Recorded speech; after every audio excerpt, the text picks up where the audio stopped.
Pour devenir un informaticien surqualifié comme moi, c'est bien d'avoir été pigiste pendant 25 ans dans la presse informatique. Ça m'a donné la possibilité de tester presque toutes les merveilles prétendues qui s'y sont alors présentées. En parallèle, je travaillais aussi au traitement informatique des données statistiques de l'Argus de l'automobile. J'ai donc eu la possibilité de me transformer en décathlonien de l'informatique en manipulant les données les plus hétéroclites avec des logiciels parfois très connus, parfois utilisés seulement par des hyperspécialistes ou des militants du logiciel libre, et je me suis nettement mis à préférer les outils puissants à ceux qui sont avant tout conçus pour épater les non-informaticiens. La première chose que ces outils puissants m'ont appris à faire, c'est qu'avec un peu de compétence, on peut vraiment malaxer les données informatiques dans tous les sens. On peut les exploser et les fusionner, les distiller, les raboter, les filtrer, souvent rien qu'avec de tout petits outils logiciels qu'on appelle des moulinettes et que l'on peut apprendre à fabriquer soi-même. En particulier, quand on traite des bases de données faites de longues listes plus ou moins détaillées et interconnectées, c'est vraiment une énorme erreur que de penser qu'il n'y a qu'un bon outil pour les traiter.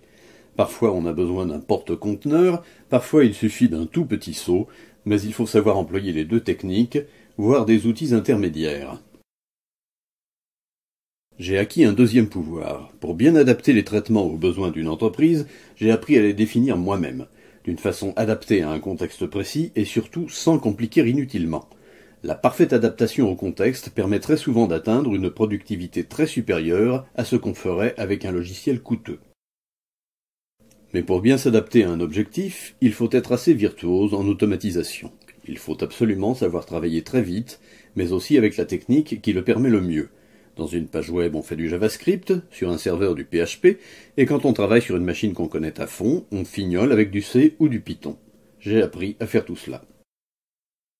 Le troisième aspect de ma compétence, c'est que je peux rendre service aux gens sans même avoir besoin de me mettre dans leurs pattes.